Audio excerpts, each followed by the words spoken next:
Hello, I'm German D&D and welcome to the Disabled DM YouTube channel. Today's video is going to be a review of Michael Barker's Be a Better CampaignMaster supplement that Barker and the guys at Absolute Tabletop put out. You can obtain the supplement at Drive-Thru RPG, and I believe you can contact the Absolute Tabletop up crew on Facebook in the private group also, to find out more information on obtaining it. This supplement to me is excellent, by far one of the best supplements I've seen that Michael Barker's put out. However, there are a couple things that I would like to see improved as well. The first one is, if I didn't know Michael Barker or this supplement ahead of time, I would find the Be a Better CampaignMaster title to be confusing, because this particular supplement is about world building. So to me, when I think of campaign, I think of story, NPCs, the world, or a lot of different aspects, some of which is touched on, but not really covered in great detail in this supplement. With that being said, I do know why they chose to call it this, because the supplement is the first book in a series of supplements dealing with campaigns. The second thing I don't like personally is the artwork to me leaves a lot to be desired. I personally like really fancy and well done art, and this is really simplistic art that even those who aren't very artistic can draw, which is why they used that particular art, is to show that it can be done by anyone with just a pencil and paper, even if the person isn't very artistically inclined when it comes to drawing. This, I feel, was a necessary thing to do with a supplement like this. However, I would have been interested in maybe a side-by-side comparison of the simplistic art and a fancier art image that was done up, just because I like the really fancy and well done art, and to me that kind of art sparks my imagination and creativity more, which is part of the point of the supplement. Those two things aside, I think the supplement is excellent,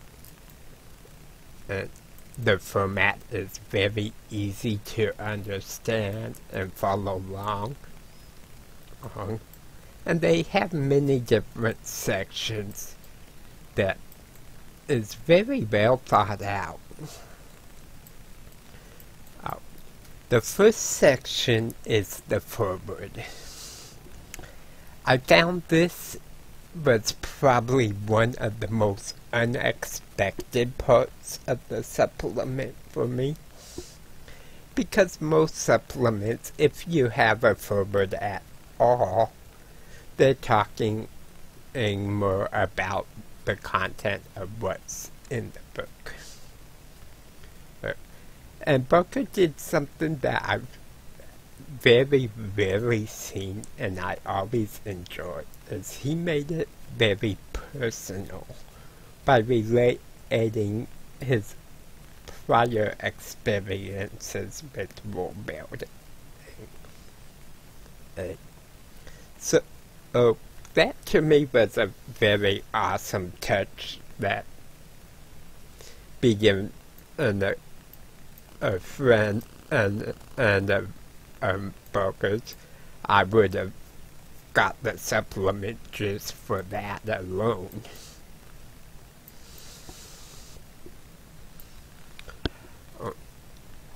Another thing I found interesting was they have two icons that they're going to use throughout the book. One looks like a beaker, and this is meant to give it more of a scientific or realistic feel, which is nice to have. And then there's one with swords as shield and some runes on it, which is more of a magical or fantasy ways of incorporating things into the world building process. Yes, I like both of these. I think this was a good idea. However, I would have added a third one.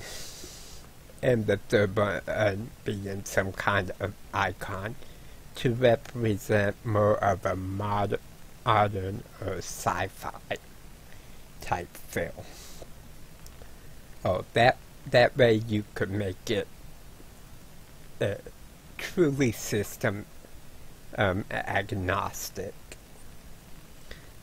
and usable for pretty much any setting instead of more of a medieval or a fantasy based setting.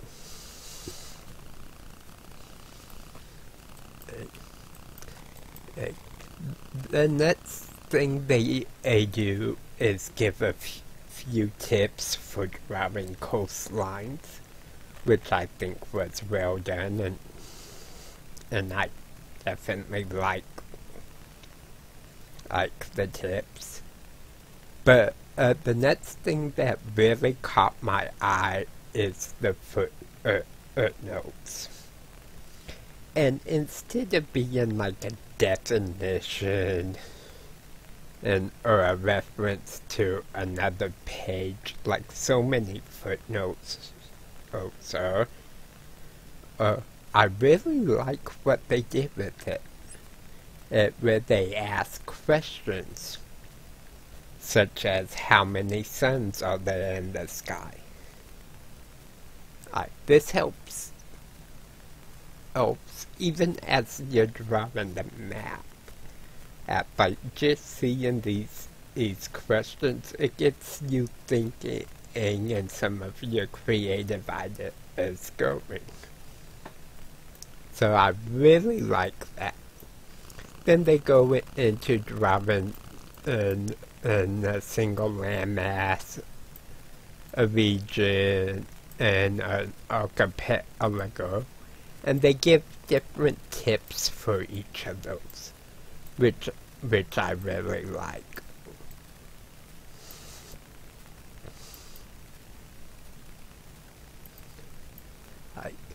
The next part that caught my eye is that Michael Booker included the process of how he grew in Chia, which is his personal setting for his campaigns. And in this supplement, step by step, he showed us how he used this same method to do his own world building, which I really like because that makes the whole supplement feel more personal.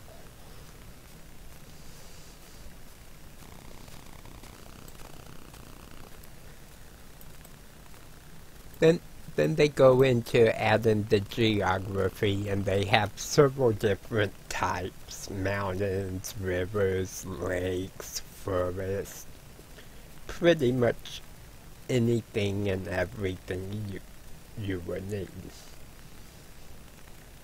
in drawing any kind of map.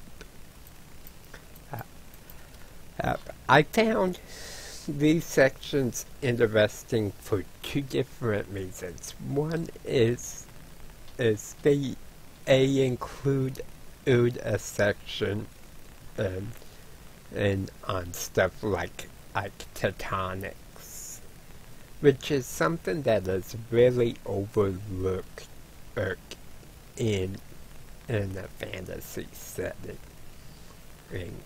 Most DMs don't consider stuff like that and how it affects the world.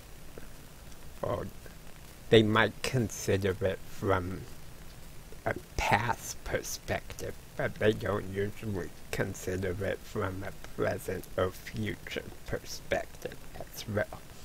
So I really like that they included this in the supplement.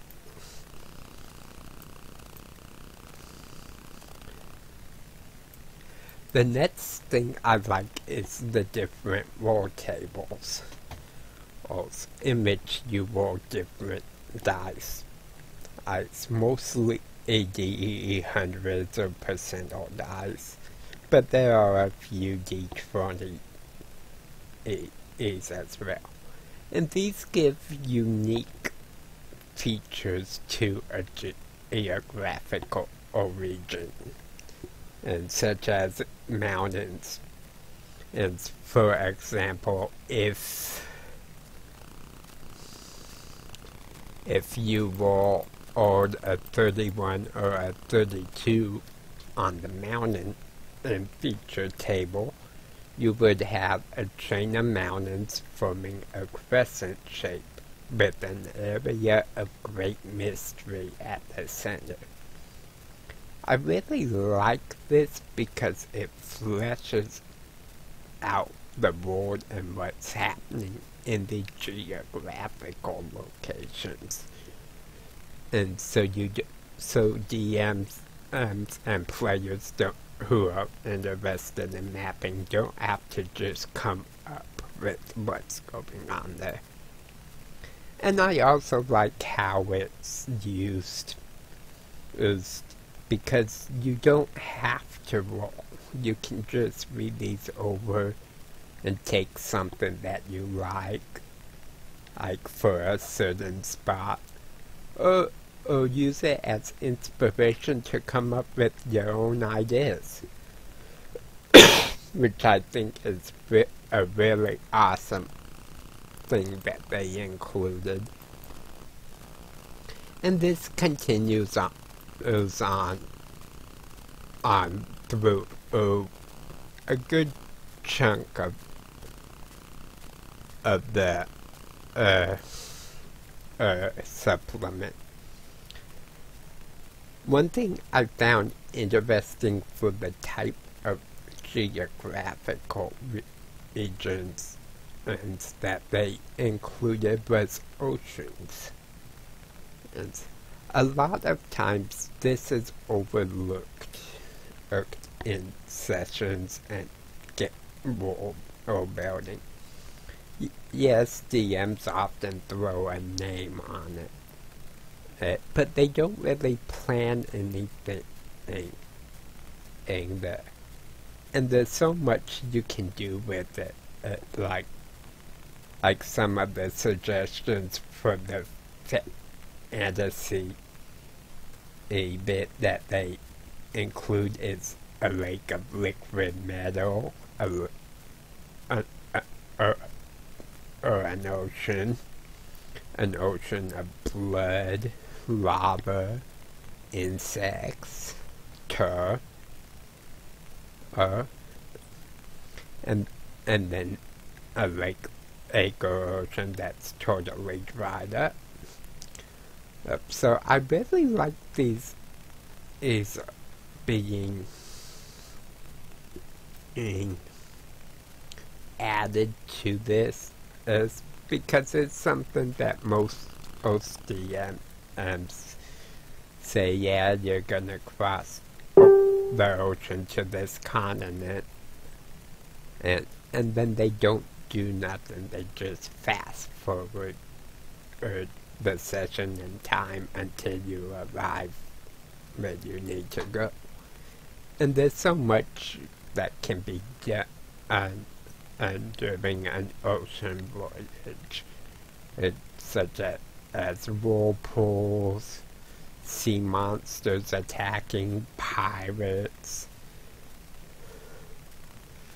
It's all sorts of different things that are just add so much to the game.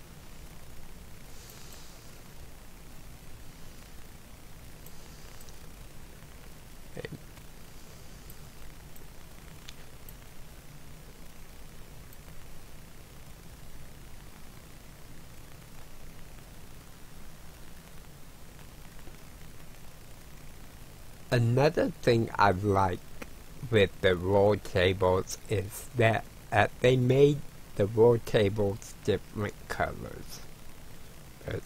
This allows you to scroll through pretty fast through the supplement and find the specific one you're looking for without having to memorize the numbers of what page it's on, etc.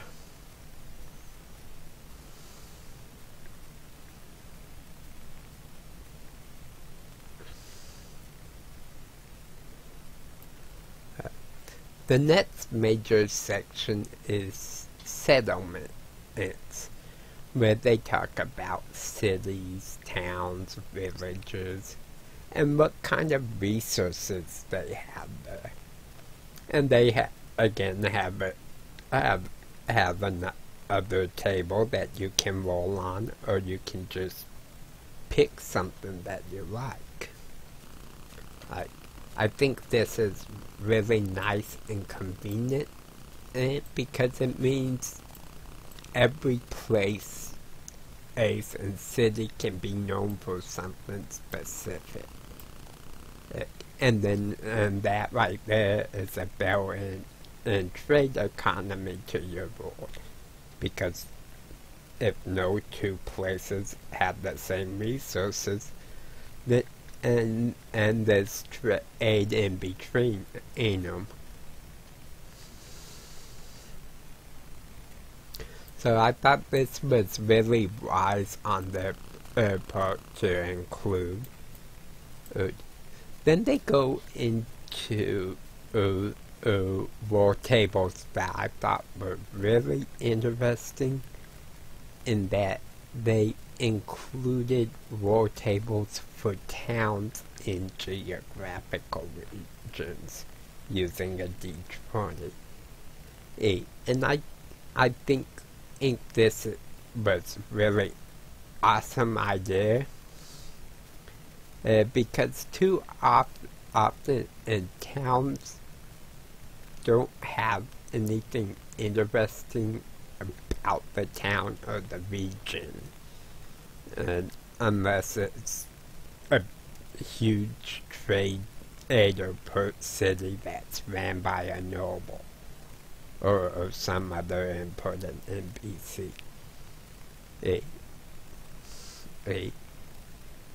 And some of the options that they pick are really interesting, such as a mountain town built upon a water source that causes its evidence to go blind, but it gives them true sight. So I find this really interesting because it adds a lot of flavor to towns before you ever put in what kind of people live there, what kind of monsters live in the region, and etc. And they do this for all the different cities and towns in different regions.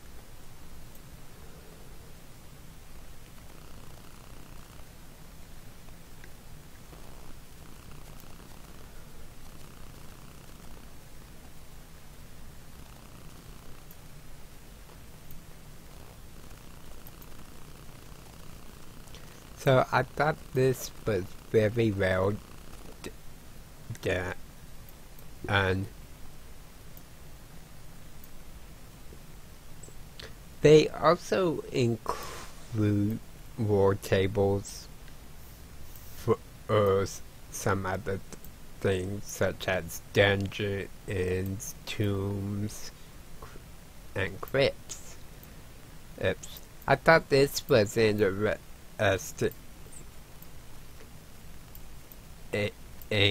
because it gives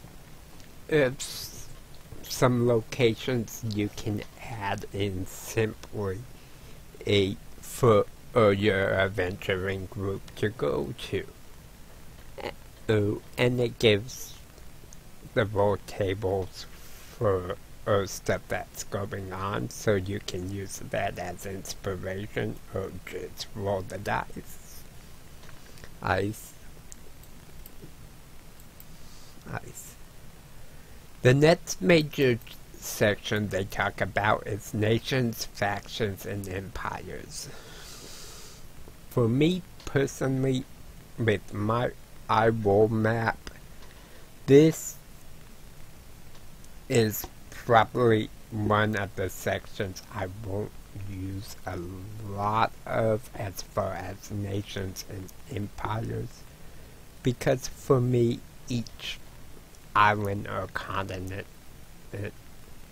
it is its own nation or empire, and there's no real kingdom set up.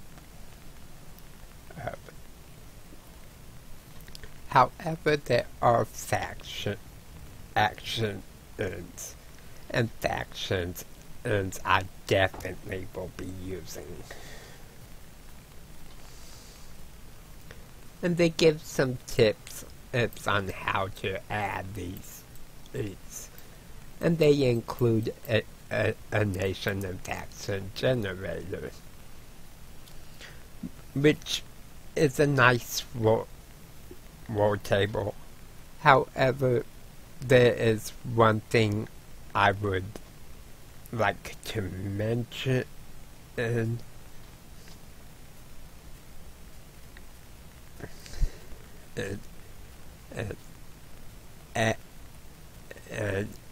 this supplement actually covers it, whereas others I've seen by them don't really cover it, is they give for options such as motivation, background, leader, and sigil, or for a nation or a faction. And in previous supplements I've reviewed, they didn't make it clear whether you were to roll a d20 once and take all the options across, or if you could roll it each time to get a wider mix. In this one, they cover that. They actually say you can do either, which I think was smart on their part to include that. Because if they didn't, and I just read what they wrote and then rolled, I personally would assume they meant roll once and go straight across, which would only give you 20 different options.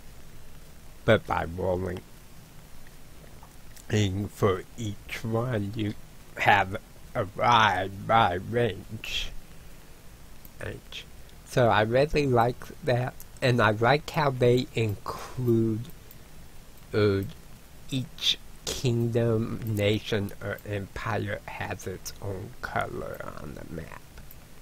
This makes it easy if you're looking at the map from a political or all type viewpoint, which is nice to have.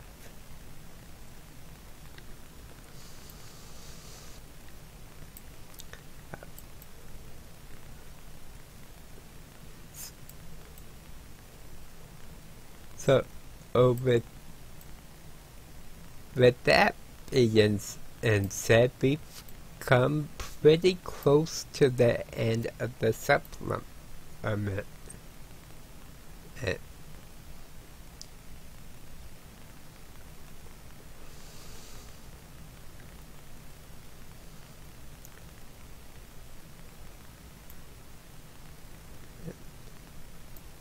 There's just a couple more things.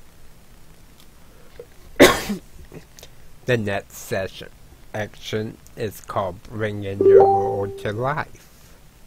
And I really like this section, and they suggest some things such as a cold war or an imminent invasion and dangers of technology, an evil empire, a world war, or deities and pantheons, what level of magic exists, and they ask a lot of questions that you can answer, which I really like.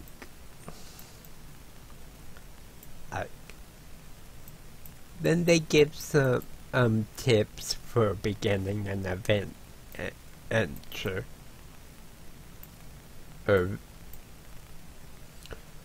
which is really nice to have, although they're pretty common sense tips such as start small. The next main section, and this is definitely a section I will definitely be using, is the worksheet, in which you write down a location and on the map, and they call it a venturing location, but you could use it for geographical locations as well. They have a section for name, type, and features. And they have spot for up to 6 features. So this could be a huge forest that has many different aspects to it.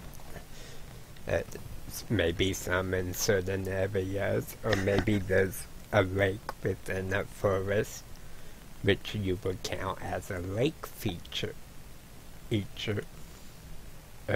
and use an additional spot.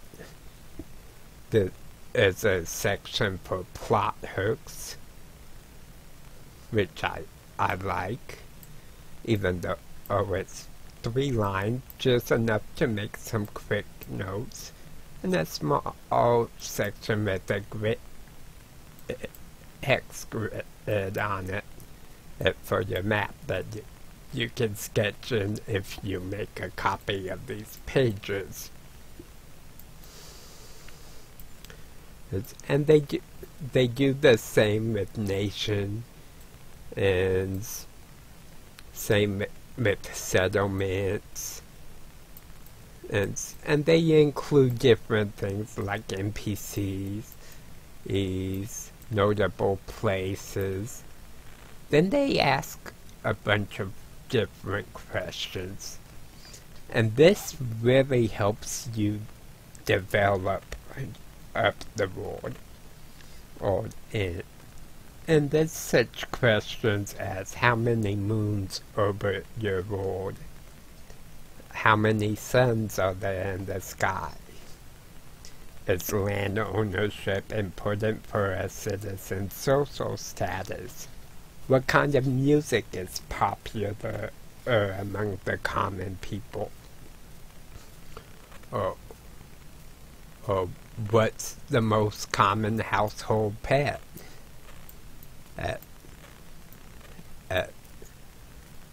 What stories are told to the children in your world to keep them from getting into trouble? Or did one race of people come before the others? Have there been any major wars? How many seasons are there? Just so many different things that really help bring out your more evasive qualities in world building. So I thought they did an excellent job with this supplement. It is one that I have already been using and will continue to use. It was especially since my own particular campaign setting is one of multi-worlds and multi-planes and dimensions, out of which I have one map done, and I'm still fleshing that map out in the finer details, which this supplement is helping tremendously with that. Yeah. So, if you really want a step-by-step guide to world building, it's well worth the $5 or $6 American dollars that it costs to purchase this. I would recommend this as probably one of the top 6. It's PDFs up to own with 3 to 4 of those PDFs being in core rulebooks and stuff like monster manuals, DM's guide. So, to me, this is one of those supplements to the core rules that you really need to have, especially as a DM. So with that being said, I hope you enjoyed the review, and as always, may the dice roll in your favor.